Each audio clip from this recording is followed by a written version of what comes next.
para ulama menghimpunkan dari berbagai hadis-hadis Rasulullah, mereka menghimpunkan bahwa orang-orang nang su'ul khatimah itu sudah terlihat tanda-tandanya. Nah, apabila tanda-tanda su'ul khatimah itu kita ukur dengan keadaan kita, makin banyak ada tanda pada diri kita, tentu makin takut dengan su'ul khatimah. Ujar ulama mengatakan sekurang-kurangnya ada 11 alamat yang menunjukkan seseorang itu mati khawatir dicabut imannya. Artinya su'ul khatimah.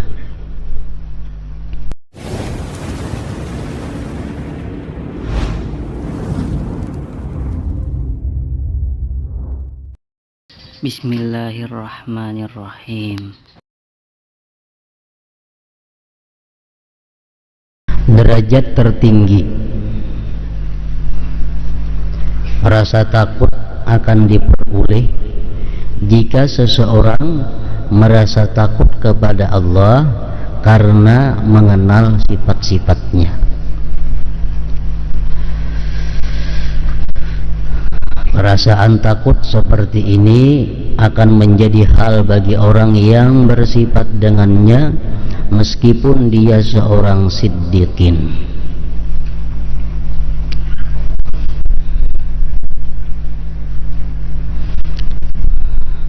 Takut yang paling tinggi itu tingkatannya adalah takut kepada Allah.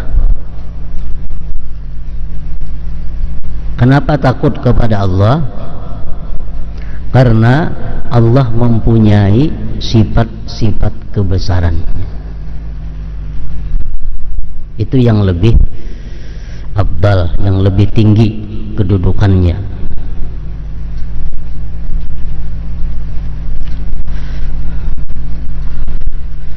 Allah pernah berwahyu kepada Nabi Daud alaihi salam, "Khabni kama takhafu sabu'ad dari."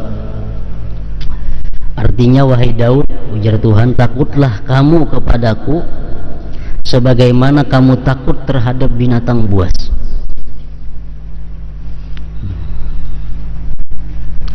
Kenapa kita takut kepada binatang buas? Karena binatang buas itu bisa menerkam. Binatang buas itu gagah perkasa. Binatang buas itu punya sifat-sifat yang keras. Dan binatang buas kada peduli kita ini salah atau kada terhadapnya. Walaupun kita kada bersalah, binatang buas bisa menerkam kita. Maka itulah halnya takut kepada Allah itu memandang sifatnya. Walaupun kita kada pernah bersalah kepada Allah, kita bisa dihukum oleh Allah. Karena menghukum atau memberikan nikmat itu adalah sesuatu yang harus bagi Allah, bukan sesuatu yang wajib. Orang yang bermaksiat boleh jadi dimasukkannya ke dalam surga. Orang yang hidupnya taat boleh jadi dimasukkan ke dalam neraka. Nah, jadi kita takut kepada Allah itu takut kepada Allahnya, karena Allah punya sifat-sifat kebesaran. Allah punya sifat yang tidak peduli. Nah, ini derajat yang tinggi. Apabila kita demikian punya sifat takut yang macam tadi, walaupun kita kada berbuat dosa, tetap kita takut kepada Allah. Walaupun kita kada pernah melanggar hukum Allah, tetap kita takut kepada Allah. Kenapa? Karena takut kita bukan kepada siksanya, takut kita bukan kepada ancamannya, tapi takut kita kepada Allah itu karena Dia mempunyai sifat-sifat yang demikian tadi.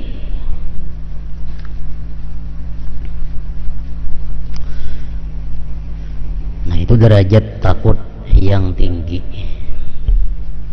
Macam Rasulullah sallallahu alaihi wasallam, Nabi kita kada pernah salah terhadap Allah. Nabi kada pernah melanggar apa yang diperintah Allah. Nabi kita menjunjung apa yang diperintahnya. Tapi Nabi berkata, "Ana akhsyakum lillah wa atqa." Aku, ujar Nabi, orang yang paling takut di antara kalian ini terhadap Allah. Padahal Nabi kada pernah maksiat. Berarti Nabi bukan takut kepada ancaman Allah, Nabi bukan takut kepada siksanya Allah, tapi Nabi takut itu kepada Allahnya. Nah ini khauf yang tinggi. Ada khauf yang di bawah, yang rendah, itu orang-orang yang takut kepada Allah karena siksanya. Karena Allah itu mempunyai neraka, Allah itu mempunyai siksa yang dahsyat, lalu takut kepada Allah. Nah ini nomor 2 tingkatannya. Orang yang macam ini takut nang ini bisa tertipu. Kenapa? Satu saat ini merasa kada berbuat dosa, lalu kada takut kepada Allah. Kalau kita takut lawan Allah itu hanya takut siksanya, takut ancamannya, itu bisa kita kada takut lawan Allah kalau kita merasa kada berdosa. Lain hal dengan takut kepada Allah.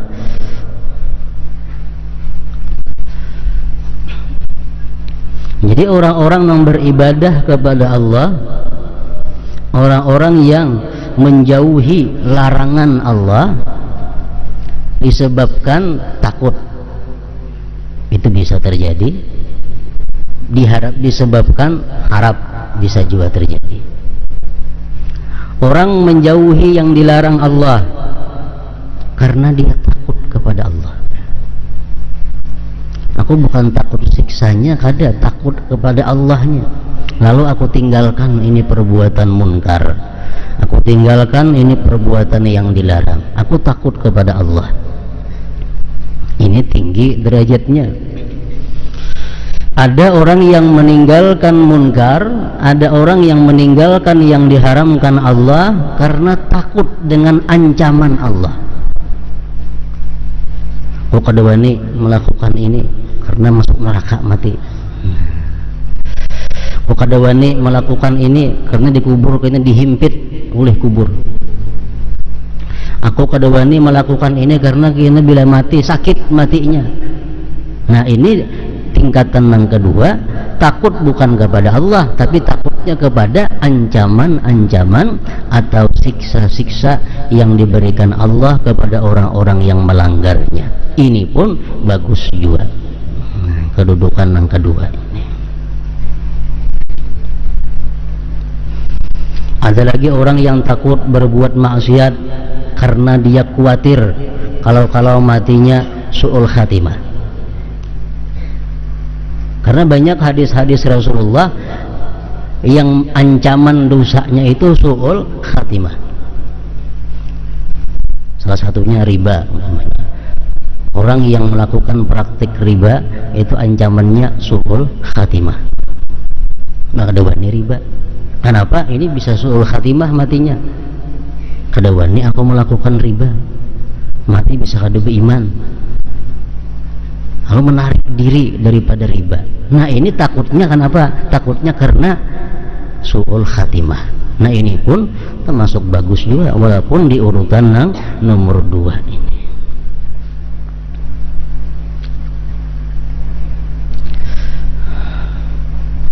Jadi su'ul khatimah itu patut kita takuti. Kenapa sebabnya? Karena su'ul khatimah itu merupakan akhir daripada nilai manusia. Nilai akhir sama dengannya di ujung. Ujar Nabi, innamal a'mal bil khawatim. Nah, amal-amal itu ini dinilai di ujungnya. Nah jadi kita kalau takut kepada su'ul khatimah, kita khawatir kalau mati ini kadang membawa iman. Ini takutnya takut di tingkatan yang nomor 2. Apalagi kita mengetahui bahwa para ulama menghimpunkan dari berbagai hadis-hadis Rasulullah, mereka menghimpunkan bahwa orang-orang nang su'ul khatimah itu sudah terlihat tanda-tandanya. Nah, apabila tanda-tanda su'ul khatimah itu kita ukur dengan keadaan kita, makin banyak ada tanda pada diri kita, tentu makin takut dengan su'ul khatimah.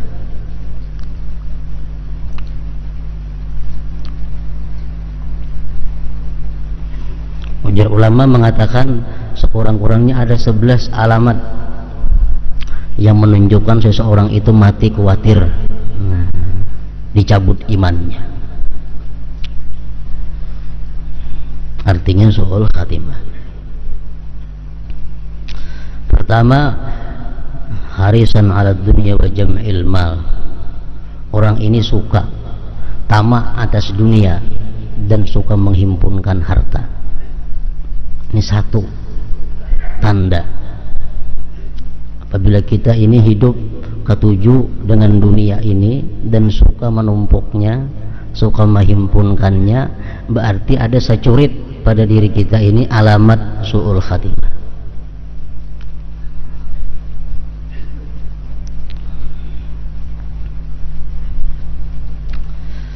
Yang kedua, ujar mereka mengatakan himmatuhus syahawat. Pikirannya itu nang nyaman-nyaman. Kayak apa makan supaya nyaman, kayak apa guring supaya nyaman, kayak apa duduk supaya nyaman, kayak apa berpakaian supaya nyaman. Nah, kayak apa itu ini supaya nang nyaman-nyaman. Pikirannya hanya untuk syahwat, untuk nang nyaman-nyaman.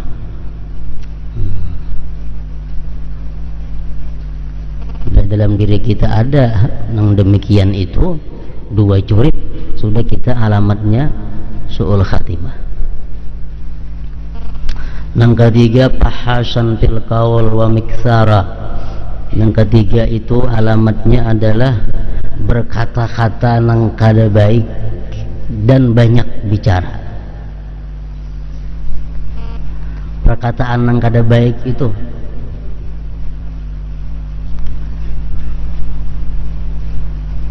bahasa, perkataan yang jahat.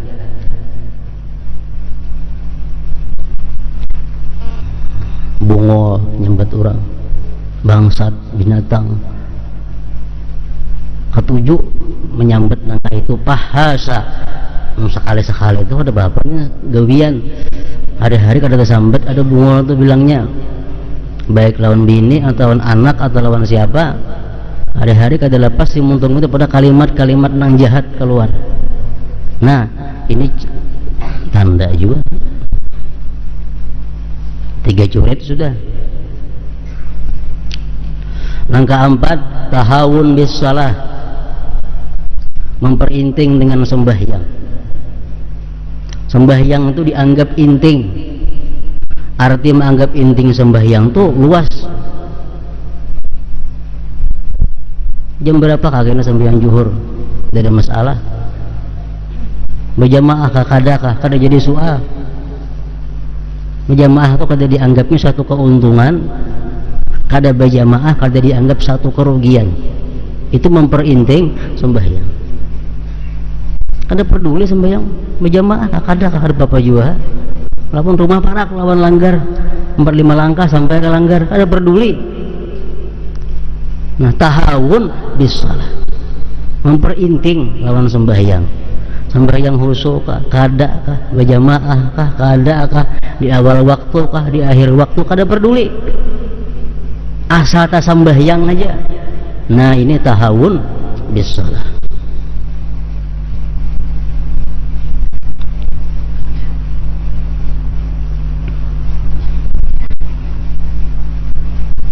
Bila itu gawian kita, itu alamat su'ul khatimah.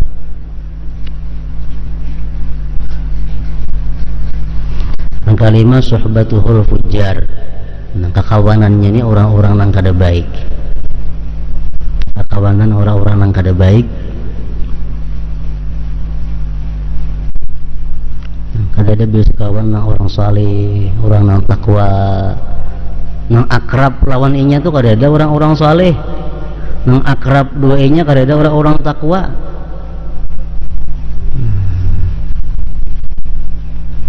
Nah, kawanan periman-periman. Mencalok mulang naik ke rumahnya periman-periman tuh aja, kada ada orang saleh, orang takwa, penuntut ilmu kada ada.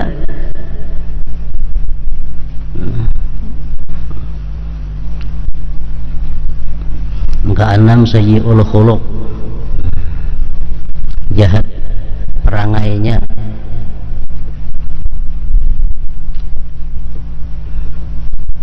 Nang ketujuh fakhura, angkuh.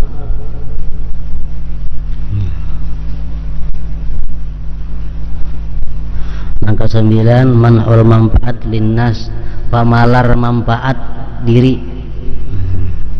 pamalar terhadap manfaat diri. Maunya kita harap bertulis baik tulisan kita, jangan tulisakan bang aku mau dendak pamalar lawan manfaat diri. Harap bertutukangan mulakan bang jangan aku kuler kada kawa pamalar lawan manfaat diri. Periksakan pang ini baikkah kadakah asli kada bah udah tahu pada seorang tahu. Nah, pamalar lawan manfaat diri tandanya itu. 9 kalilur rahmah, kada penyayangan, kada penyayangan.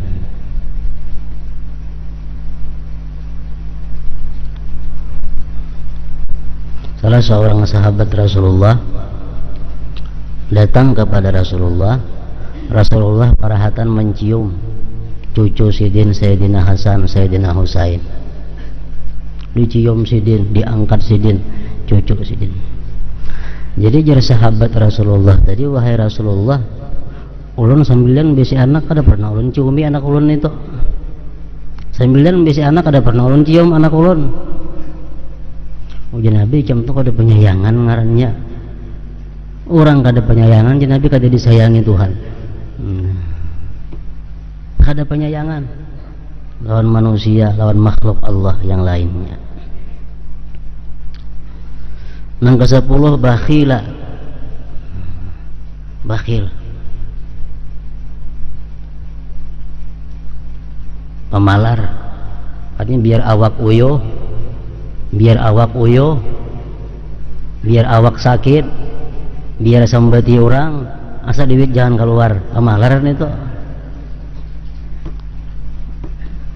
Duit diulah Tuhan seakan menjaga diri, jangan diri menjaga duit. Hakun haja apa?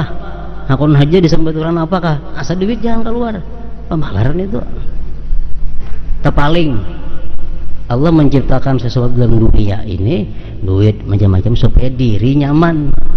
Diri supaya nyaman. Jangan disambat orang, jangan lapah. Nah, jangan lapah beribadah ada apa-apa. Kepaling. 11 nasiyan lil maut, zakiran lil maut illa qalila. Binian dan pemalar. Binian ini umumnya pemalar. Makanya jar Nabi binian ini supaya banyak-banyak bersedekah. Kenapa? Untuk mengandang diri daripada neraka. Paling banyak penghuni bini neraka itu adalah bini-bini. Begitu Nabi ceramah demikian supaya bini-bini banyak-banyak bersedekah, ada yang melontarkan bunilnya lawan Nabi, ada yang melontarkan ke kalungnya. Kenapa? Karena takutan lawan hadis Nabi tersebut. Binian nang pamalar, duit banyak berisi apa? Mbak Aruhan nggak bisa orang pemalar ngarannya. Upahakan seorang jangan baca Yasin. Emang nggak bisa orang. Mulai iwak, bermasak, duitnya ada, itu diupahakan. Waktunya kawa puang, kawa segan seorang baca wirid napakah. Nah itu gunanya duit. Itu orang yang pemurah ngarannya, nang ada pemalar. Hakun tergereget baju, bersih tangan baju, kada tak baca wirid sampai yang tak tunda gara-gara mengurus masakan itu. Ini pemalar ngarannya. Nah, lain kada ada duitnya.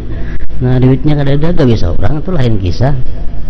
Jadi duit itu gunakan menjaga awak supaya jangan lapah,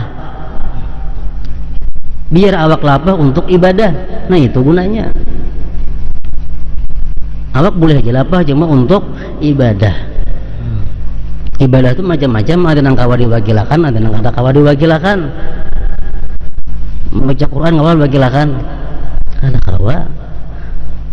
Sampai yang sunat tahajud kawa diwakilakan, kada kawa. Kalau bayar lawan duit kada kawa. Nah, Kalau kita melayani orang banyak, manggawi ini manggawi itu ibadah ya, cuma kawah aja diwakilakan ini. Yang lebih utama yang kita gawi ibadah nang kada kawa diwakilakan. Nyebingin nang pintar balasan lain itu ibadah cuma masakakan itu jar. Nah, asa duit jangan keluar. Masakan itu ibadah juga. Itu memasakan ibadah cuma ibadah nang kawa diwakilakan. Banyak ibadah nang kada kawa diwakilakan itu nang dihimati. Ibadah nang kada kawa diwakilkan. Baca Quran, baca Yasin, baca salawat itu kada kawa diwakilakan lawan orang. Namun ini kamu lawan duit. Nah itu gunanya duit. Jangan sampai bakhilah. Nasiyan lil maut la yadhkurul maut illa qalila. Nang ke-11 orang ini jarang mengingat mati. Jarang mengingat mati, kada takutan lawan su'ul khatimah, kada meminta lawan Tuhan husnul khatimah. Nah ini